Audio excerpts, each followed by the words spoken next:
ನಿನ್ನೆ ಕೊಟ್ಟಾರಲ್ರಿ ನೀವು. ನಮ್ಮ ರಿಯಾಕ್ಷನ್ ನಾವೇನು ಹೇಳ್ರಿ, ಅವ್ರ ಪಾರ್ಟಿ ಅದ. ನಾವು ಬಿ ಜೆ ಪಿಯವರು ಆದ್ರೆ ಭಾಳ ಚಲೋ ಐತೆ, ಸರ್ಕಾರವಾದ್ರೆ ಚಲೋ ಐತಂತೆ. ಬರೀ ಸಿದ್ದರಾಮಯ್ಯ ಅಟ್ಟೆ ಅಲ್ಲ, ಸರ್ಕಾರವಾದ್ರೆ ಭಾಳ ಚಲೋಪ್ಪ ನೋಡ್ರಿ. ಅಲ್ಲ ರೀ, ಅಹಿಂದ ಮಾಡ್ದ. ಆದರೆ ಈ ಕಾಂಗ್ರೆಸ್ನವರು 70 ವರ್ಷ ಆಯಿತು, ಏನು ಮಾಡ್ತಾರೆ? ಯಾರಿಗೆ ರೀ? ಮುಸಲ್ಮಾನರಿಗೆ, ದಲಿತರಿಗೆ ಏನು ರೀ? ದೇಶದ ಪ್ರಧಾನಮಂತ್ರಿ, ಮುಖ್ಯಮಂತ್ರಿ ರಾಜ್ಯದ ಮಾಡ್ತಾರ ಇವರು? ಸೊಮ್ಮ ಓಟ್ ಬ್ಯಾಂಕ್ ಮಾಡ್ಕೊಂಡು ಇಟ್ಕೊಂಡಾರ. ಇವು ಮುಂಡೆಗಳಿಗೆ ತಿಳಿಯಲ್ಲ, ಇವು ಹರಿಜನಿಗೆ ತಿಳಿಯಲ್ಲ, ನಮ್ಮ ಮುಸಲ್ಮಾನರಿಗೆ ತಿಳಿಯಲ್ಲ. ಓಟ್ ಬ್ಯಾಂಕ್ ಇದು ಅಷ್ಟೇ. ಸೊಮ್ಮ ಅದೇನೋ ಏನು ಈ ಕುರಿಗೆ ಹಸಿ ಮೇವು ತೋರಿಸ್ದಂಗೆ ಮಾಡ್ತಾರೆ. ಮಂತ್ರಿ ಮಾಡಿದೆವು, ನಿಮಗೆ ಕಂತ್ರಿ ಮಾಡಿದೆವು ಅಂತಾರೆ. ಏನು ಹಾಡಾಗದ ಇವ್ರಿಗೆ ಮಾಡ್ಲಕ್ಕೆ? ನನಗಂತೂ ಭಾಳ ಆಸೆ ಇತ್ತು. ಖರ್ಗೆ ಸಾಹೇಬರು ಇಷ್ಟು ಸೀನಿಯರ್ ಕಾಂಗ್ರೆಸ್ನಾಗ ಅದಾರ, ಭಾಳ ಒಳ್ಳೆಯ ಲೀಡರ್ ಅದನ್ನ, ಒಬ್ಬ ಸಮಾಜದ್ದು ದಲಿತ ಮನುಷ್ಯ, ಅವನು ಮುಖ್ಯಮಂತ್ರಿ ಮಾಡ್ತಾರಂದು ನನ್ನ ಮನಸ್ಸಿನಾಗ ಭಾಳ ಆಸೆ ಇತ್ತು. ಮಾಡಿದ್ರೆ ಖುಷಿ ಪಡ್ತಿದ್ದೆ, ಒಬ್ಬ ದಲಿತ ಆಗ್ಯಾನ ಅಂತೇಳಿ. ಅವನ್ನ ಹಾರಿಸ್ಬಿಟ್ರು. ಯಾವಾಗಾದರೂ ಒಂದು ತಿಳ್ಕೊಳ್ಳಿ, ಸಮಾಜದ ಜನ ದಲಿತರನ್ನ, ಅಲ್ಪಸಂಖ್ಯಾತರನ್ನ, ಹಿಂದುಳಿದವ್ರಿಗೆ ಕಾಂಗ್ರೆಸ್ನವರು ವೋಟ್ ಬ್ಯಾಂಕ್ ಆಗಿ ಅವ್ರು ಮಾಡ್ಯಾರೆ ವಿನಃ ಅವ್ರಿಗೆ ಕಲ್ಯಾಣ ಮಾಡಬೇಕನ್ನೋದು ಯಾವುದೂ ಅವರ ಮನಸ್ಸಿನಲ್ಲಿ ಇಲ್ಲ. ಇವತ್ತಿಂದಲ್ಲ, ಅದು ಇವತ್ತಿಂದಲ್ಲ ರೀ. ಬಾಬಾ ಸಾಹೇಬ್ ಅಂಬೇಡ್ಕರ್ ಕಾಲದಿಂದೂ ನಾವೆಲ್ಲನೂ ಓದಿದೆವು, ಆದರೆ ಅವ್ರ ಮನಸ್ಸಿನಲ್ಲಿಲ್ಲ. ಸುಮ್ಮನೆ ಇವೆಲ್ಲ ಬೆನ್ನು ಹತ್ತವು, ಕುರಿ ಬೆನ್ನು ಹತ್ತದಂಗೆಲ್ಲ. ದಲಿತರು, ಅಲ್ಪಸಂಖ್ಯಾತರು, ಹಿಂದುಳಿದವರು ಏನು ಬಂಗಾರ ಮನೆ ಕಟ್ಸ್ಕೊಟ್ರ? ಅಲ್ಲ ರೀ, 70 ವರ್ಷ ಆಯ್ತು ಇವ್ರಿಗೆ. ಒಬ್ಬ ದಲಿತನಿಗೆ ಒಂದು ಬಾವಿ ತೋಡಿಸ್ಕೊಡ್ಲಿಲ್ಲ, ಒಂದು ಎಕರೆ ಜಮೀನು ಕೊಡಲಿಲ್ಲ. ಬರೀ ಯಾವುದು ಸರ್ಕಾರದ ಕೊಟ್ಟರೆ ಅಷ್ಟೇ. ಎಲ್ಲಿ ಸರ್ಕಾರ ಖಾಲಿ ಜಮೀನು ಇರ್ತಾವೆ, ಒಂದು ಸರ್ಕಾರಕ್ಕೆ ಏನು ಧಾಡ್ಯಾಗಿತ್ತ? ನಾವು ಒಂದು 10 ಕೋಟಿ ರೂಪಾಯಿ, ಅದು ಇವ್ರ ರೊಕ್ಕ ಬ್ಯಾಡ್ರಿ, ದಲಿತರ ರೊಕ್ಕನೇ ಅದ. ಈ ದಲಿತರ ರೊಕ್ಕ ಅದ ಅಲ್ಲಿ ಸರ್ಕಾರದಲ್ಲಿ. ಅದನ್ನೇ ಕೊಟ್ಟು ಅವ್ರಿಗೆ ಜಮೀನು ಕೊಟ್ಟು ನೀರಾವರಿ ಮಾಡ್ಲಿಕ್ಕೆ ಬರ್ತಿದ್ದಿಲ್ಲ. ಒಬ್ಬರೇ ಚಿಂತನೆ ಮಾಡಿದ್ರೆ ಅದನ್ನು ಚಿಂತನೆ ಮಾಡಿದವ್ರು ನಾವು ಹಿಂದೆ ರಾಮಕೃಷ್ಣ ಹೆಗಡೆ ಅವ್ರ ಕಾಲಕ್ಕೆ, ಪಟೇಲ್ರ ಕಾಲ. ಅದಕ್ಕೆ ಮಾಡಬೇಕಾದ್ರೆ ಕೋತಿಕ್ವಾನ ಬಿದ್ದು ಹೋಯ್ತು. ಅದ್ರೂ ಅಲ್ಲಿನೂ ವಿರೋಧ. ಅಂದರೆ ದಲಿತರಿಗೆ ಏನಾರು ಮಾಡ್ಲಿಕ್ಕೆ ಹೋದ್ರೆ ವಿರೋಧ. ಆ ರೀತಿ ಈಗ ಕಾಂಗ್ರೆಸ್ನವರು ಅದೇ ಮಾಡ್ಯಾರ, ಆಯಿತು, ಮಾಡೋದು ಉಣ್ತಾರ. ಆದರೆ ಇನ್ನೇನು ಭಾಳ ದಿವಸ ಇದು ಉಳಿಯೋದಿಲ್ಲ. ಇದು ಸರ್ ಮತ್ತೇನು ಸಿದ್ದರಾಮಯ್ಯ ಸರ್ ಮತ್ತೆ ಡೆಲ್ಲಿಗೆ ಹೋಗಿದಾರಂತೆ, ಅವ್ರ ಮಗನಿಗೆ ಏನಾದ್ರು ಒಂದು ಪೋಸ್ಟ್ ನನಗೆ ಕೇಳಿ ಏನು ಮಾಡ್ತೀರಿ? ನಾಳೆ ಕಾಂಗ್ರೆಸ್ನವ್ರು ಬರ್ತಾರೆ. ಯಾವ್ದಾದ್ರು ಒಂದು ಒಳ್ಳೆ ಪೋಸ್ಟ್ ಕನ್ಸಿಡರ್ ಮಾಡಂತ ಅವ್ರ ಹಿಂಬಾಲಕರಿಗೆ ಒಳ್ಳೆ ಪೋಸ್ಟ್ ಕೊಡುವ. ಅಲ್ಲಪ್ಪ, ನಾ ಏನು ಹೇಳು ಮರ ಅದನ್ನ ಅವ್ರಿಗೆ ಕೇಳ್ರಿ, ಕಾಂಗ್ರೆಸ್ನವ್ರಿಗೆ ಕೇಳ್ರಿ, ಯಾಕೆ ಹೋಗಿದ್ರು ಸಿದ್ದರಾಮಯ್ಯವ್ರು? ನನಗೆ ಕೇಳಿ ಏನು ಹೋಗಿದ್ರು ಹೇಳ್ರಿ ಅಣ್ಣವ್ರ. ಹಾಂ ರೀ, ನೀವು ಅವಾಗ ಹೇಳ್ತಾ ಇದ್ರಿ ದಲಿತರು ಸಿಎಂ ಆಗ್ಲೇಬೇಕು, ಮುಂದುವರಿ ಅವ್ರು ಆಗ್ಲೇಬೇಕು ಅಂತ ಹೇಳ್ತಾರೆ. ಈಗ ಸಿಎಂ ಚೇರ್ ಖಾಲಿದೆ ಸರ್ ರಾಜ್ಯದಲ್ಲಿ. ಅಲ್ರಿ, ಅದು ಸರ್ಕಾರ ಯಾರ್ದದ? ಇರ್ಲಿ ಸರ್, ತಮ್ಮ ಆಗ್ರಹ ಏನಿರುತ್ತೆ? ಅಲ್ರಿ, ನಾ ಮೊದಲಿಡಿದು ಹೇಳ್ತೀನಲ್ಲಪ್ಪ. ನೋಡ್ರಿ, ಈ ರಾಜ್ಯದಾಗ ಇಡೀ ರಾಜ್ಯದಾಗ ಫಸ್ಟ್ ದಲಿತರು ಈ ರಾಜ್ಯಕ್ಕೆ ಬೇಕು ಅಂತ ಹೇಳಿದವು ರಮೇಶ್ ಜಿಗಜಿಣಗಿ. ಒಬ್ಬರೇ ಬಾಯಿ ಬಿಟ್ಟಾರ? ಅಲ್ಲಿ ಹೇಳ್ರಿ ನೋಡೋಣ ಎಂದರೆ. ನೀವೇ ಹೇಳ್ರಿ ದಯವಿಟ್ಟು. ಇಷ್ಟು ದಿವಸ ಇದ್ರಿ ಫಸ್ಟ್. ನಾನೇನು 5 ವರ್ಷದಿಂದ ನಾನು ಹೇಳ್ತಾ ಇದ್ದೀನಿ, ದಲಿತರು ಈ ರಾಜ್ಯ. ನಾನು ಪಾರ್ಟಿ ಅಂತ ಹೇಳಲಿಲ್ಲ, BJP ಅವ್ರು ಆಗಬೇಕು, ಕಾಂಗ್ರೆಸ್ನವ್ರು ಅಂತ ಹೇಳಲಿಲ್ಲ. ನಾ ಅದನ್ನು ಹೇಳಿನಿ. ಕಾಂಗ್ರೆಸ್ನಾಗ ಮಾಡಿದ್ರು ಕೂಡ ನಾ ಖುಷಿ ಪಡ್ತೀನಿ, ಒಬ್ಬ ದಲಿತ ಮುಖ್ಯಮಂತ್ರಿ ಈ ರಾಜ್ಯದ ಆದ ಅಂತೇಳಿ. ನಾನು ಹೇಳಿನಲ್ಲ, ನಾನು ಸಾಹಿತ್ಯನ ಹೇಳ್ತೀನಪ್ಪ. ಇದು ಖರ್ಗೆ ಅವ್ರಿಗೆ ಮಾಡ್ಲಿಕ್ಕೆ ಇಲ್ಲ ಅವಕಾಶ ಅದ. ಅವ್ರು ಮಾಡ್ಬೇಕು, ಅದು ತಿಳಿಬೇಕಲ್ಲ. ಅವ್ರು ನೋಡ್ರಿ, ನಾ ಹೇಳಿನಲ್ಲ, ಅವರು ವಿರೋಧ ಅದ ರೀ ದಲಿತರಿಗೆ ವಿರೋಧ ಅದಾರ ಕಾಂಗ್ರೆಸ್ನವರು. ಆದರೆ ಸುಮ್ಮನೆ ಇವೆಲ್ಲ ಭಾಳ ಕೂಡ್ಯಾವಲ್ಲಿ ಅಂತೇಳಿ ಕಾಂಗ್ರೆಸ್ ಅಂತಾರ. ನಾ ಹೇಳಿಲ್ಲ ಲಾಸ್ಟ್ ಟೈಮ್ ನಿಮಗೆ ಹೇಳ್ದ, ಸ್ವಾಭಿಮಾನ ಇದ್ರೆ ದಲಿತರು ಬಿಟ್ಟು ಬರ್ರಿ ಕಾಂಗ್ರೆಸ್ ಅಂತ ಹೇಳಿಲ್ಲ ನಾನು.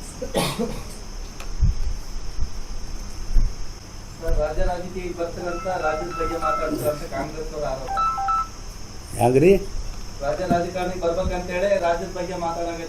ಅಲ್ಲ ರೀ, ಇವ್ರೇನು ಗುತ್ತಿಗೆ ಹಿಡ್ದಾರ? ರಾಜ್ಯದ ಹಿರಿಯರು ಗುತ್ತಿಗೆ ಹಿಡ್ದಾರ ಕಾಂಗ್ರೆಸ್ನವರು? ಹೌದ್ರಿ, ಮಾತಾಡ್ಬೇಕಾಗ್ತದೆ. ಇಲ್ಲಿ ಜನ ಓಟ್ ಹಾಕ್ಯಾರ ಈ ರಾಜ್ಯದಾಗ. ಏನು ನನಗೇನು ಪಾಕಿಸ್ತಾನದಾಗ ಹಾಕಿಲ್ಲ ಅಥವಾ ದಿಲ್ಲಿಯಾಗ ಹಾಕಿಲ್ಲ ಓಟ. ಬಿಜಾಪುರದಾಗ ಓಟ್ ಹಾಕ್ಯಾರ. ಬಿಜಾಪುರ ಜನರಿಗೆ ಬೇಕಾದದ್ದು ಕೇಳುವ ಹಕ್ಕು ನನಗದ. ನಾ ಕೇಳ್ತೀನಿ. ಅವ್ರು ಯಾರು ಹೇಳೋರು? ನನ್ನ ಕೈಯಾಗ ಏನದು ಬರ್ಲಕ್ಕ? ನಮ್ಮ ನಾಯಕನ ರಾಜ್ಯಕ್ಕೆ ಹೋಗಪ್ಪ ಅಂದ್ರೆ ಬರ್ತೀನಿ. ನನಗೇನು ರಾಜಕಾರಣ ಎಲ್ಲಾದರೂ ಮಾಡಬೇಕಲ್ಲ, ದಿಲ್ಲಿಯಾಗಾದರೂ ಮಾಡಬೇಕು, ಕರ್ನಾಟಕದಾಗಾದರೂ ಮಾಡಬೇಕು. ಬಾ ಅಂದ್ರೆ ಬರ್ತೀನಪ್ಪ. ಅವ್ರು ಹೇಳಿಲ್ಲ ಅಂದ್ರೆ ನಾನಾಗೆ ನೀವು ಇಲ್ರಿ ನನಗೆ ಅದು ಮಾಡಿರಿ ಇದು ಮಾಡಿರಿ ಅದು. ನಾ ಯಾರು ಚುಂಗ ಹಿಡಿದು ಅಡ್ಡಾಡಿದ ಮಗ ಅಲ್ಲ ನಾನು. ನನಗೆ ಎರಡೇ ಮನೆ ಗೊತ್ತಿ, ಒಂದು ರಾಮಕೃಷ್ಣ ಹೆಗಡೆ ಪಟೇಲ್ರ ಮನೆ, ಎರಡೇ ಮನೆ ಗೊತ್ತು ಇವತ್ತಿಗೂ. ನಾ ಯಾರ ಮನೆಗೂ ಅಡ್ಡಾಡಿಲ್ಲ, ಯಾರ ಮನೆ ಹತ್ರ ಹೋಗಿಲ್ಲ. ಈಗ ಮಾತ್ರ ಒಂದು ಸ್ವಲ್ಪ ಮೋದಿಯವರು ಮನೆ ಗೊತ್ತು ನಾನು. ಕಾಂಗ್ರೆಸ್ನಲ್ಲಿ ದಲಿತ ಸೇಮ್ ಬಗ್ಗೆ ಮಾತಾಡ್ತಾರೆ, ನಿಮ್ಮಲ್ಲಿ ಏನಾಗಿದೆ? ನಿಮ್ಮಲ್ಲಿ ನೋಡ್ರಿ, ಯಾಕೆ ಮಾತಾಡಲಿಲ್ಲ? ಅಷ್ಟಕ್ಕೂ ದಲಿತ ನಾಯಕರಾಗಿ ಇಷ್ಟು ಸುದೀರ್ಘ ಅವಧಿ ಇದ್ದೀರಲ್ಲ, ನಿಮ್ಗೆ ಏನು ಮಾಡಿದೆ ನಿಮ್ಮ ಪಕ್ಷ? ಮತ್ತು ನನಗೆ ಮಾಡಿಲ್ಲತ್ತೆ, ನನಗೆ ಮಾಡಿರತ್ತೆ ನಾ ಹೇಳಂಗಿಲ್ಲ, ದಲಿತರಿಗೆ ಮಾಡಿರತ್ತೆ ಹೇಳ್ತಾ ಇದ್ದೀನಿ. ಈಗೂ ಏನು ನನಗೆ ಮಾಡತ್ತೆ ಹೇಳ್ತೀನ ನಾನು? ನೋಡ್ರಿ, ನಾನು ಒಂದು ನೀವು ಸಾಹೇಬರ ನನ್ನ ಜೀವನದೊಳಗೆ ಅಧಿಕಾರ ಹಣ ಭಾಳ ದೂರ ಇಟ್ಟಿನಿ. ನಾನುಗ ರೆವಿನ್ಯೂ ಮಿನಿಸ್ಟರ್ ಬಿಟ್ಟು ಹೋದಂಥವ ನಾನು. ನನಗೇನು ಭಾಳ ದೊಡ್ಡದಲ್ಲ ಅದು. ಈ ಮುಖ್ಯಮಂತ್ರಿನೂ ದೊಡ್ಡದಲ್ಲ, ದೇಶದಾಗ ನಾನು ಮಂತ್ರಿ ಮಾಡೋದು ದೊಡ್ಡದಲ್ಲ. ಬಂದ್ರೆ ಬಾರಣೆ, ಬಂದ್ರೆ ಚಾರಣೆ, ಹೋದ್ರೆ ಬಾರಣೆ. ನಾ ಭಾಳ ಈಜಿ ಮನುಷ್ಯ ಅದೀನಿ. ಅದು ಇದು ಬೇಕು ಅನ್ನೋವ ನಾ ಅಲ್ಲ ಏನ್ರಿ. ನಾನು ಅಧಿಕಾರ ಬಿಟ್ಟು ಬಂದವ ಅದೀನಿ. ಮತ್ತು ನಾ ಅಪೇಕ್ಷೆನೂ ಮಾಡೋದಿಲ್ಲ. ಮಾಡ್ತೀನಿ ಅಂತಂದ್ರೆ ಆಯ್ತಪ್ಪ, ಮಾಡ್ತಿದ್ರೆ ಮಾಡಿರಿ ಅಂತೀನಿ ಅಷ್ಟೇ. ಆದ್ರೆ ನನಗೇ ಮಾಡಿರಿ ಅಂತ ನಾವು ದಲಿತರು ಮಾಡಿರಿ ಅಂತ ಹೇಳ್ತೀನಿ. ನಮ್ಮ ಪಕ್ಷದಾಗೂ ಹೇಳ್ತೀನಿ ರೀ. ಏನಾಗಿದೆ ನನಗೇನು ಏನು ಮಾಡ್ತಾರೆ ನಮ್ಮ ಪಕ್ಷದಾಗೂ ಹೇಳ್ತೀನಿ. ನಾನು ಪ್ರಸಂಗ ಬರಲಿ ಬಂದಾಗ ಹೇಳ್ತೀನಿ. ನೋಡ್ರಿ, ಸೆಂಟ್ರಲ್ದಾಗ ಮಿನಿಸ್ಟರ್ ಆಗಬೇಕಾಗಿತ್ತು, ಇಲ್ಲ ಅಂತಲ್ಲ. ಅದು ನಿರ್ಣಯ ನಮ್ಮ ನಾಯಕರಿಗೆ ಬಿಟ್ಟಿದ್ದು. ಆದ್ರೆ ನಾ ಯಾರ ಹತ್ರ ಹೋಗಿಲ್ಲ, ನನಗೇನು ಮಂತ್ರಿ ಮಾಡ್ರಿ ಅಂತ ಕೇಳಿಲ್ಲ, ಮತ್ತು ನಾ ಹೋಗೋದು ಇಲ್ಲ. ಅವ್ರಿಗೆ ಬಿಟ್ಟದ್ದು ಅದು. ಅವ್ರು ಮಾಡಿಲ್ಲ, ಇಲ್ಲ ಬಿಡಪ್ಪ ಹೋಗಲಿ, ನಾನು ಜನರ ಸೇವೆ ಮಾಡ್ತೇವೆ ಅಂತೇವು. ನೋಡಿರಿ, ನಾ ಬಂದ ಮೇಲೆ ಇಲ್ಲಿ ಬಿಜಾಪುರಕ್ಕೆ 15 ವರ್ಷದಲ್ಲಿ 1,20,000 ಕೋಟಿ ಹಣ ತಂದಿನಿ ಕೇಂದ್ರದಿಂದ ನಾನು. ಇವು ಕೆಲಸ ಅಲ್ಲ. ಇವರು ಇಷ್ಟು ಜನ ಸ್ವಾತಂತ್ರ್ಯ ಹಿಡಿದು ಇಲ್ಲಿವರೆಗೂ ಇಷ್ಟು ಜನ MP ಗಳಾದರು. ಬಿಜಾಪುರದಾಗ ಯಾರು ಒಂದು 10 ರೂಪಾಯಿ ತಂದ್ರ ಹೇಳ್ರಿ ನೋಡೋಣ. ಅಷ್ಟು ತಂದ್ರೂ ಇನ್ನೂ ನನಗೆ ಮತ್ತೆ ಬೈತಾರೆ ಎಲ್ಲರೂ, ನೀವು ಇಟ್ಟು ಬಿಟ್ಟು.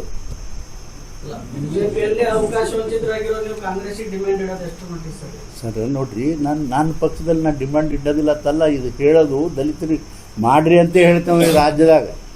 ನಮಗೇನು ಅಂಜಿಕೆನಿಲ್ಲ. ನಾನು ಈ ಕಾಂಗ್ರೆಸ್ನವ್ರ ಗತ್ತಲೆ ಬಾಯಿ ಮುಚ್ಕೊಂಡು ಕುಂದನವನು ಅಲ್ಲ ನಾನು. ಈಗ ದಲಿತರಿಗೆ ಇದು ಕೊಡಿಸಿನಲ್ಲ, ಬಾವಿ ನೀರಾವರಿ. ಅದು ಯಾರು ಕೊಟ್ಟರು? ದೇವೇಗೌಡನ ಕಾಲಕ್ಕೆ ನಾನು ಸೊಡ್ಡ ಹೊಡೆದು ಮಾಡಿಸ್ಕೊಟ್ಟಿಲ್ಲ. ಅಲ್ಲ ಸ್ಥಾನಮಾನ ಅಂದ್ರೆ ನಾ ಹೇಳೋದೇನು, ನಾ ಅಂಜೋದಿಲ್ಲ ಅಂತ ಹೇಳ್ದೆ.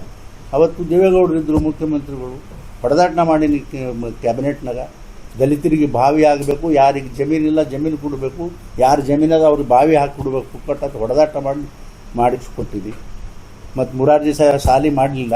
ಅದು ನಾನು ಸಮಾಜ ಕಲ್ಯಾಣ ಮಂತ್ರಿ ಇದ್ದಾಗ ನಮ್ಮ ಮುರಾರ್ಜಿ ಸ್ಕೂಲ್ ನನ್ನ ಕೊಡುಗೆ ಸ್ವಲ್ಪ ಮಟ್ಟಿಗೆ ಅದಪ್ಪ ಈ ರಾಜ್ಯಕ್ಕೆ, ಇಲ್ಲ ಅಂತಲ್ಲ. ಆಮೇಲೆ ಹಂಗ್ರಿ ಮತ್ತೆ ಅದೇನು ಕೂಗ್ ಹೋಗೇ ಬಿಡುತ್ತ ತಿಳ್ಕೊಂಡ್ರೆ ನೀವು? ಅದೇ BJP-ನಲ್ಲಿ ರೀ. ಅದನ್ನ ಹೇಳೋದು ಬರೀ ಕಾಂಗ್ರೆಸ್ನವ್ರಿಗೆ ಹೇಳಿಲ್ಲ, ನಾ ಎಲ್ಲರಿಗೂ ಹೇಳ್ತೀನಿ, ಎಲ್ಲ ಪಾರ್ಟಿಯವ್ರಿಗೂ. ದಲಿತರೊಬ್ಬರಿಗೆ ರಾಜ್ಯಕ್ಕೆ ಬೇಕು ಅಂತ ಹೇಳ್ತೀನಪ್ಪ. ನಾನೇನು ಅವ್ರ ಗತ್ಲೆ ಈ ಕಾಂಗ್ರೆಸ್ನವ್ರ ಗತ್ಲೆ ಗಪ್ಪ ಮುಚ್ಚಿ ಬಾಯಿ ಏನು ರಾಜಕೀಯ ನಾನು ಕುಂದ್ರೋದಿಲ್ಲ. ಈಗ ಮೇನ್ ಇದು ನೋಡ್ರಿ ಅಣ್ಣವ್ರ, ನಾನು ಇದು ಸ್ನೇಹಿತರೆ, ಇವತ್ತು ಕರೆದಿರ್ತಕ್ಕಂಥ ಮುಖ್ಯ ವಿಚಾರ ಏನಪ್ಪ ಅಂತಂದರೆ, ಸುಮಾರು ದಿವಸಗಳಿಂದ ಬಿಜಾಪುರ ನಗರದ ಜನ ಹನುಮನ್ ದೇವರ ವಜ್ರ ಹನುಮಾನ ದೇವರ ಹತ್ರ ಒಂದು ಅಂಡರ್ ಪಾಸ್ ಮಾಡಬೇಕು ಅಂಥೇಳಿ ಬಾಗಲಕೋಟೆ ಬ್ರಿಡ್ಜ್ ಏನು ಪ್ರಾರಂಭ ಆಯಿತು, ಅವತ್ತಿನ ಹಿಡಿದು ಅದನ್ನು ಜೀವ ತಿಂತಿದ್ರು. ನಾನು ಭಾಳ ಪ್ರಯತ್ನ ಮಾಡಿ GM ಅವ್ರು ಭೇಟಿಯಾಗಿ ಆಫೀಸರ್ಸ್ಗೆಲ್ಲ ವಿನಂತಿ ಮಾಡಿ ಸುಮಾರು ಅದಕ್ಕೆ ಬೇಕಾಗತಕ್ಕಂಥ ಹಣವನ್ನು ಮಂಜೂರಾತಿ ಮಾಡಿಸಿ ಸುಮಾರು 19 ಕೋಟಿ ರೂಪಾಯಿ ಇಲಾಖೆಯವರು ಮಂಜೂರಾತಿ ಮಾಡಿದ್ರು. ಮಂಜೂರಾತಿ ಮಾಡಿ ಅಲ್ಲಿ ಎಲ್ಲ ಒಂದು ಸ್ವಲ್ಪ ಎನ್ಕ್ರೋಚ್ ಮಾಡಿದರು. ಅದನ್ನೆಲ್ಲ DC ಅವ್ರಿಗೂ ಮುನ್ಸಿಪಾಲ್ಟಿ ಅವ್ರಿಗೆ ಹೇಳಿ ಅದನ್ನೆಲ್ಲ ಸರಿಪಡಿಸಿದೆ. ಮುಂದೆ ಅಲ್ಲಿ ದೊಡ್ಡದೊಂದು ನಮ್ಮ ನೀರಿನ ಪೈಪ್, ಕುಡಿ ನೀರಿನ ಪೈಪ ಹೈದು ಹೋಗ್ಯದ. ಆಮೇಲೆ ಗಟ್ರದೊಂದು ಪೈಪ್ ಏನೋ ಅಲ್ಲಿ ಅದ. ಹೀಗಾಗಿ ಅದನ್ನು ತೆಗೆದು ಹಾಕಬೇಕು. ಆದರೆ ಇಲಾಖೆಯವರು, ನಮ್ಮ ಇಲಾಖೆಯವರು ಏನಂತಾರೆ, ಇದು ನೋಡಿ ಊರು ಹೊರಗಡೆಯಲ್ಲೇ ಬೇರೆಗರೆ ಆಗಿದ್ರೆ ನಾವು ನಮ್ಮ ಖರ್ಚಲ್ಲೇ ನಾವು ಮಾಡ್ತಿದ್ದೆವು. ಆದರೆ ಇದು ಸಿಟಿ ಒಳಗದ, ಅವರು ಯುಟಿಲಿಟಿ ಅದ, ಸಿಟಿ ಒಳಗೆ ಯುಟಿಲಿಟಿ ಮಾಡ್ತಾರೆ ನೀರ ಮತ್ತೊಂದು, ಅದು ಆ ರಾಜ್ಯ ಸರ್ಕಾರದವ್ರು ಮಾಡಬೇಕು ಅಂಥೇಳಿ ಅವ್ರ ವಾದ. ಹೀಗಾಗಿ ನಾನು ಡೆಪ್ಟಿ ಕಮಿಷನರ್ ಅವ್ರಿಗೆ ಹೇಳಿದೆ, ಆಮೇಲೆ ಚೀಫ್ ಸೆಕ್ರೆಟರಿ ಅವ್ರಿಗೆ ಹೇಳಿದೆ, ಆಮೇಲೆ ಸಂಬಂಧಪಟ್ಟ ಸೆಕ್ರೆಟ್ರಿ ಅವರಿಗೆ ಎಲ್ಲರಿಗೂ ನಾ ಮಾತಾಡಿದೆ, ನೋಡಿ ಈ ಸಮಸ್ಯೆ ಅದ, 19 ಕೋಟಿ ರೂಪಾಯಿ ಬಂದು ಇಲ್ಲಿ ಇಲಾಖೆದು ಬಿದ್ದದ. ಆದರೆ ಇವು ನಿಮ್ಮ ಯುಟಿಲಿಟಿದು ಏನು ನೀವು ಬಳಸ್ತೀರಿ ಇಲ್ಲಿ ಸಿಟಿಯವರು, ಅದನ್ನು ಒಂದು ಸ್ವಲ್ಪ ಶಿಫ್ಟ್ ಮಾಡಿ ಕೊಡಬೇಕು ಅಂಥೇಳಿ ಭಾಳ ಸಲ ಹೇಳಿದ್ರು. ಏನೂ ಅದಕ್ಕೆ ಒಳ್ಳೆ ರೆಸ್ಪಾನ್ಸೇ ಇಲ್ಲ. ಅದಕ್ಕೆ ನಾನು ಸರ್ಕಾರಕ್ಕೂ ಕೂಡ ವಿನಂತಿ ಮಾಡ್ಕೋತೀನಿ. ಈಗ ಸುಮಾರು 3 ತಿಂಗಳಿಂದ ಹಣ ಬಂದು ಇಲ್ಲಿ ಕೇಂದ್ರ ಸರ್ಕಾರದ ಹಣ ಇಲ್ಲಿ ಬಂದು ಬಿದ್ದದ. ಆದರೆ ಈಗ ಇದು ಯುಟಿಲಿಟಿ ಅದನ್ನು ಆ ನೀರಿನ ಪೈಪು ಮತ್ತೊಂದು ಅವನ್ನೆಲ್ಲ ಒಂದು ಸ್ವಲ್ಪ ತೆಗೆದು ಹಾಕಬೇಕು ಅಂಥೇಳಿ ವಿನಂತಿ ಮಾಡ್ಕೊಳ್ಳಲಾಗಿರಿ. ಅದಕ್ಕೆ ದಯವಿಟ್ಟು ಇದಕ್ಕೊಂದು ಸ್ವಲ್ಪ ಭಾಳ ಜನರ ಕಿರಿಕಿರಿ ಆಗ್ಯದ. ಅಲ್ಲಿ ನೋಡಿರಿ, ದಿನ ಒಬ್ಬರು ನೀವು ಟಿ ವಿನವರು ಹೋಗಿ ಅಲ್ಲಿ ರೈತರು ಅವ್ರ ಜನರಿಗೆ ಇಂಟರ್ವ್ಯೂ ಮಾಡ್ತೀರಿ ನೀವು, ಇದು ಹಂಗಾಯಿತು ಹಿಂಗಾಯಿತು ಅಂಥೇಳಿ. ನನಗೂ ಕೇಳಿ ಸಾಕಾಗ್ಯದ. ಅದಕ್ಕೆ ನಾನು ಲಾಸ್ಟ್ ಇದು ಇನ್ನು ಮುಂದೆ ನಾನು ಡೆಪ್ಟಿ ಕಮಿಷನರ್ಗೆ ಹೇಳ್ದೆ, ಡಿವಿಷನಲ್ ಕಮಿಷನರ್ಗೆ ಹೇಳ್ದೆ, ಸೆಕ್ರೆಟ್ರಿಗೆ ಹೇಳ್ದೆ, ಇವತ್ತಿಗೂ ಮಾಡ್ಲಿಕ್ಕೆ ತಯಾರಿಲ್ಲ. ಮತ್ತು ಇನ್ನು ಮುಂದೆ ಏನು ಮಾಡಬೇಕು ಅನ್ನೋದು ನನಗೆ ಅರ್ಥ ಆಗ್ತಾಯಿಲ್ಲ. ಈಗ ಸಡ್ಲು ಬಿಟ್ಟರೆ ಅದು ದುಡ್ಡು ವಾಪಸ್ ಹೋಗ್ತದೆ.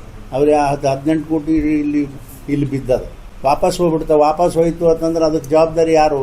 ರಾಜ್ಯ ಸರ್ಕಾರದವ್ರು ಜವಾಬ್ದಾರಿ ತೊಗೋಬೇಕಾಗ್ತದೆ. ಅದಕ್ಕೆ ಇಲ್ಲ ತಾವು ಜವಾಬ್ದಾರಿ ತೊಗೊಳ್ಳೋದಿಲ್ಲ ಅಂತಂದ್ರೆ ಅದನ್ನು ಹಣ ಬೇಕಾಗ್ತಕ್ಕಂಥ, ಅದಕ್ಕೆ ಶಿಫ್ಟ್ ಮಾಡ್ಲಿಕ್ಕೆ ಬೇಕಾಗ್ತಕ್ಕಂಥ ಹಣ ಅವ್ರು ಕೊಡಬೇಕು.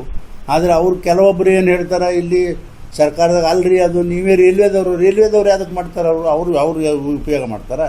ರೈಲ್ವೇದವರು ಹಿಂದೆ ರಾಜ್ಯ ಸರ್ಕಾರವು ಈಗೇನೆಲ್ಲ ಬ್ರಿಡ್ಜ್ ಮತ್ತೊಂದು ಎಲ್ಲ ಆಗ್ಯಾವ, ಇವಕ್ಕೆ ಅರ್ಧ ಖರ್ಚ ರಾಜ್ಯ ಸರ್ಕಾರ ಕೊಡಬೇಕು ಅಂತೇಳಿ ಹಿಂದೆ ತೀರ್ಮಾನ ಆಗಿತ್ತು ಮೋದಿಯವರು ಬಂದ ಮೇಲೆ.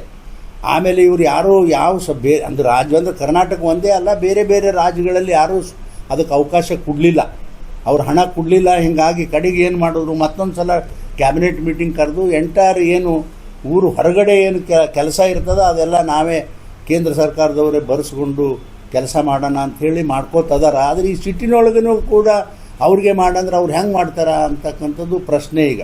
ಅದಕ್ಕಾಗಿ ಇದು ಯಾವ ರೀತಿ ಇದನ್ನು ಸಮಸ್ಯೆ ಬಗೆಹರಿಸಬೇಕು ಅನ್ನೋದು ನನಗಂತೂ ಭಾಳ ತುತ್ತಾಗ್ಯದ.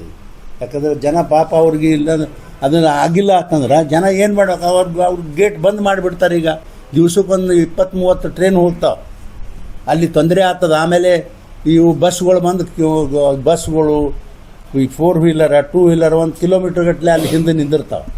ಅದರ ಬ್ಲೇಮ್ ಯಾರು ತೊಗೊಳ್ಳೋರು? ಅಲ್ಲಿ ಹೋಗಿ ಅಲ್ಲಿ ಇಂಟರ್ವ್ಯೂ ಮಾಡ್ತಾರೆ. ಜನ ಹೇಳ್ತಾರೆ ಈ MP ಅವರು ರಾಜಕೀಯ ಮಾಡೋರು ಇದ್ರ ಯಾರು ಕಾಳಜಿ ಮಾಡಲ್ರತ್ತ. ಕಾಳಜಿನ ಮಾಡಿನಲ್ಲಪ್ಪ. ಈಗ 20 ಕೋಟಿ ರೊಕ್ಕ ಕೊಡಿಸಿನಿ, ನೀವು ಅಂಡರ್ ಪಾಸಿಗೆ ನಿಮಗೆ ದಾಡ್ಯಾಗದ ರಾಜ್ಯ ಸರ್ಕಾರದವ್ರಿಗೆ ಕೈ ಎತ್ತಿರಿ ಅಡ್ಡು, ನೀವೇ ಮಾಡಿರಿ ಇದು ಭಾಳ ಅಸಹಿತನ ಕೆಲಸ ಅಂತಕ್ಕಂಥದ್ದು ಹೇಳಿ ನಾವು ಸರ್ಕಾರ ಮೇಲೆ ಮತ್ತೊಂದು ಸಲ ಒತ್ತಾಯ ಮಾಡ್ತೀವಿ. ಇದೇ ರೀತಿ ನೀವು ಮಾಡಿದ್ರೆ ಇನ್ನು ನಾವು ಡೆಪ್ಟಿ ಕಮಿಷನರ್ ಹತ್ರ ಆಫೀಸ್ಗೆ ಹೋಗಿ ನನ್ನೆಲ್ಲ ಕಾರ್ಯಕರ್ತರನ್ನ ಅಲ್ಲೇ ಕುಂದಿರಿಸ್ಬೇಕಾಗ್ತದೆ ಇದೇ ರೀತಿ ಆದರೆ. ಅದಕ್ಕೆ ದಯವಿಟ್ಟು ನಾವು ವಿನಂತಿ ಮಾಡ್ಕೋತೀನಿ, ಅದು ಈ ಸಮಸ್ಯೆ ತಾವು ಬೇಗ ಬಗೆಹರಿಸಬೇಕು ಅಂಥೇಳಿ ಈ ಸಂದರ್ಭದಲ್ಲಿ ನಾನು ಹೇಳಲಿಕ್ಕೆ ಬಯಸ್ತೀನಿ. ಎರಡನೇದ್ದು ಏನಪ್ಪ ಅಂತಂದ್ರೆ, ನಾಗರಭಾವಿನಲ್ಲಿ ಒಬ್ಬ ದಲಿತ ಹುಡುಗನ ಹೀನಾಯಮಾನವಾಗಿ ಕೊಲೆ ಮಾಡಿದ್ದಾರೆ. ಆ ಕೊಲೆ ಬಗ್ಗೆ ನಾನು ಖಂಡಿಸ್ತಕ್ಕಂಥ ಕೆಲಸ ಮಾಡ್ತೀನಿ. ಅಧಿಕಾರಿಗಳು ಇದ್ರ ಬಗ್ಗೆ ಎಚ್ಚರ ವಹಿಸಿ ಸರಿಯಾದ ಒಂದು ಕಾನೂನಿನ ಚೌಕಟ್ಟಿನಲ್ಲಿ ಆ ಕೆಲಸವನ್ನು ಸರಿಯಾಗಿ ಮಾಡಬೇಕು ಅಂಥೇಳಿ ನಾನು ನಮ್ಮ ಇಲಾಖೆಯ ಮೇಲೆ ನಾನು ಒತ್ತಡ ಹಾಕಲಿಕ್ಕೆ ಪ್ರಯತ್ನ ಮಾಡ್ತೀನಿ. ಊರಾಗ ಸಿಟಿನಲ್ಲಿ ಕೊಟ್ಟಿಲ್ಲ. ಈಗ ನನ್ನಲ್ಲಿ 5-6 ಮಾಡಿಸಿನಲ್ಲಿ ಅಂಡರ್ ಪಾಸು. ನಾವು ₹1 ಕೇಳಿಲ್ಲ. ನಮ್ಮ ಇಂಡಿ ತಾಲೂಕಿನಾಗ 5-6 ಅಂಡರ್ ಪಾಸ್ ಮಾಡ್ತೀನಿ. ಈ ಕಡೆನೂ ಇಲ್ಲಿ ಅಂಡರ್ ಪಾಸ್ ನಡೆದದ. ಎಲ್ಲಿ ನಮ್ಮ ಬಾಗೇವಾಡಿ ತಾಲೂಕಿನಾಗ ಅವಕ್ಕೆ ಯಾರೋ ನಾವು ರೊಕ್ಕ ಕೇಳಿಲ್ಲ. ಅವೆಲ್ಲ ನಮ್ಮ ಕೇಂದ್ರ ಸರ್ಕಾರದಿಂದ ದುಡ್ಡು ತಂದು ಹಾಕ್ಯಾರ. ಇಲ್ಲಿ ಯುಟಿಲಿಟಿ ಇವ್ರು ಬಳಸ್ತಕ್ಕಂಥ ಕೆಲಸ ರೀ ಇದು. ಮತ್ತು ಇವು ನೀವೇ ಮಾಡಿರಿ ಅಂದ್ರೆ ನಾ ಕಿತ್ತು ಹೋಗಿಸ್ತೀನಿ ನಾಳೆ ಅಥವಾ ಪೈಪ. ಮತ್ತು ಏನು ಮಾಡ್ತಾರೆ? ಜನರಿಗೆ ತೊಂದರೆ ಆಗ್ತದೆ, ಅವ್ರ ಮುಂಡೆಗಳಿಗೆ ತೊಂದರೆ ಆಗೋದಿಲ್ಲ. ಜನರಿಗೆ ತೊಂದರೆ ಆಗ್ತದೆ, ನಾ ಸುಮ್ಮದೀನಿ. ಇಲ್ಲಂದ್ರೆ 2 JCB ಕಿತ್ತೋಗಿಲ್ಲಕ್ಕೆ ಬರ್ತದಿಲ್ಲ ರೀ. ಮತ್ತು ಈಗ ಮಾಡಿದ್ರೆ ಹಾಗೆ ಆಗ್ತದೆ ಅಲ್ಲಿಂದ. ಅದಕ್ಕಿದು ಭಾಳ ಸೀರಿಯಸ್ ಮ್ಯಾಟ್ರ್ ಅದ ರೀ ನಿಜವಾಗಿ. ಆಮೇಲೆ 3ನೇ ವಿಷಯ ಅಂತಂದ್ರೆ, ಸ್ವಲ್ಪ ತಾವು ನೋಡಿರಬೇಕು, ನಿನ್ನೆ ನಾನು ಸೋಷಿಯಲ್ ಮೀಡಿಯಾಕ್ಕೂ ಹಾಕಿಸ್ಕೊಟ್ಟಿದ್ದೆ ಈ ಟ್ರೈನ್ ಬಗ್ಗೆ. ಈ ಗೋಲ್ಗುಮ್ಮಟ ಎಕ್ಸ್ಪ್ರೆಸ್ ಏನು ಪಂಢರಪುರದಿಂದ ಬರ್ತದ ಅದನ್ನು ಬೈಪಾಸ್ ಮಾಡೋ ಅಂಥೇಳಿ ನಾವು ಗದ್ದಿಗೌಡರು ಭಾಳ ವಿನಂತಿ ಮಾಡ್ಕೊಂಡಿದ್ದು. ಆಮೇಲೆ ನಮ್ಮ ಜೊತೆ ಜೋಶಿಯವರು ಬಂದಿದ್ದರು. ಈಗ ನಮ್ಮ ರಾಜ್ಯದ ಮಂತ್ರಿಗಳು ಎಲ್ಲ ಜೋಶಿಯವರು ನಮ್ಮ ಜೊತೆ ಬಂದು ನಾವು 3 ತಿಂಗಳ ಹಿಂದೆನೇ ನಾವು ವಿನಂತಿ ಮಾಡಿಕೊಂಡಿದ್ದು. ಈಗ ಮಂತ್ರಿಗಳು ಸರ್ಕಾರ ಅದಕ್ಕೆ ಸ್ಪಂದನ ಮಾಡ್ಯಾರ. ಅದರ ಡಿಟೇಲ್ ಆಗಿ ಅದು ಆರ್ಡರ್ ಬಂದಿತ್ತು. ಅದು ಸಮಾಧಾನ ಇಲ್ಲ ನನಗೆ ಗದ್ದಿಗೌಡರಿಗೂ ಸಮಾಧಾನ ಇಲ್ಲ. ಸ್ವಲ್ಪ ಅದರಲ್ಲಿ ಬದಲಾವಣೆ ಮಾಡಬೇಕಾಗ್ಯದ. ಅದಕ್ಕೆ ಅದೆಲ್ಲ ಬದಲಾವಣೆ ಮಾಡಿಸಿ ಆ ಟೈಮಿಂಗು ಕರೆಕ್ಟಾಗಿ ಮಾಡಿ ನಿಮಗೆ ಇನ್ನೊಂದು ಸಲ ಅದಕ್ಕೆ ಪತ್ರಿಕೆ ಕರಿತೀನಿ. ಇಲ್ಲಾಂದ್ರೆ ನಿಮಗೆ ನಾನು ಇಮೇಲ್ ಅಡ್ರೆಸ್ಸಿಗೆ ನಿಮ್ಮ ಆರ್ಡರ್ ಬಂದ ಮೇಲೆ ಹಾಕ್ತೀನಿ. ಇಷ್ಟು ನೋಡಿ, ಅದನ್ನು ಯಾವ ರೀತಿ ಒಂದು ಸ್ವಲ್ಪ ದಯವಿಟ್ಟು ಎಲ್ಲರೂ ಹೆಲ್ಪ್ ಮಾಡಿರಿ, ನನಗೆ ಹೆಲ್ಪ್ ಮಾಡಿರಿ ದಯವಿಟ್ಟು. ಇತ್ತೀಚೆಗೆ ಕಾಂಗ್ರೆಸ್ನ ಕೆಪಿಸಿಸಿ ವಕ್ತಾರ ಒಬ್ಬರು ಯಶನ್ ಪಾಟೀಲ್ ಏನ್ ಕೊಡುಗೆ ಅಂತ ಅಲ್ರಿ, ಅವ್ನಿಗೇನು ಗೊತ್ತದ ರೀ ಪಾಪ ಆತೀನಿ. ಅವ್ನಿಗೇನು ಗೊತ್ತದ? ಅವ್ನಿಗೇನಾದ್ರೂ ಗೊತ್ತಿದೆಯಾ? ಇಲ್ಲಿ ಬ್ರಿಡ್ಜ್ ಮೇಲೆ ಅದು ಹೈದಾಡೋದು ಗೊತ್ತಿಲ್ಲ ಅವ್ನಿಗೆ. ಯಾರು ಕಾಂಗ್ರೆಸ್ನವ್ರು ಮಾಡಿದ್ರ ಸಾಹೇಬ್ರ? ನೋಡ್ರಿ, ಇವರೆಲ್ಲ ನೋಡಿದ್ರೆ ನಾನು ಲಘು ಬರ್ತದೆ. ಅವನ ಸಲುವಾಗಿ ನಾನು ರಿಯಾಕ್ಷನ್ ಮಾಡೋದಿಲ್ಲ. ಯಾರು ಗಣ್ಯಾರನ ಸಲುವಾಗಿ. ಯಾರು ಗಣ್ಯಾರ ಅವನ ಸಲಹೆ ನಾ ರಿಯಾಕ್ಷನ್ ಇಲ್ಲ. ಮಂದಿಗೆ ಗೊತ್ತದ, ಜನರಿಗೆ ನಾನು ವೋಟ್ ಹಾಕಿದವ್ರಿಗೆ. ಅಲ್ರಿ, ಇನ್ನೂ ಹಂಗೆ ಹೇಳೋದು ಅಲ್ರಿ.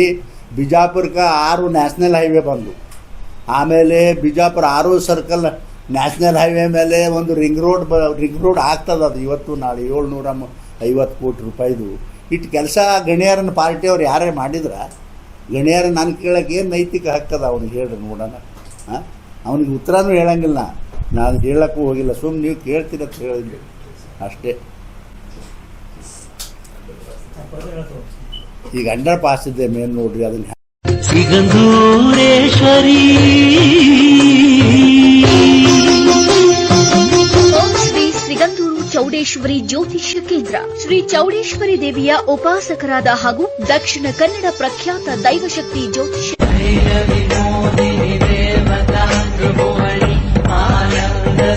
ಜಾತಕ, ಹಸ್ತ ಸಾಮುದ್ರಿಕ, ಸಂಖ್ಯಾಶಾಸ್ತ್ರ, ಕವಡೆ ಪ್ರಶ್ನೆ, ವಾಸ್ತುಶಾಸ್ತ್ರ, ಫೋಟೋ ನೋಡಿ ನಿಮ್ಮ ಜೀವನದ ಸಂಪೂರ್ಣ ಭವಿಷ್ಯ ನುಡಿಯುತ್ತಾರೆ.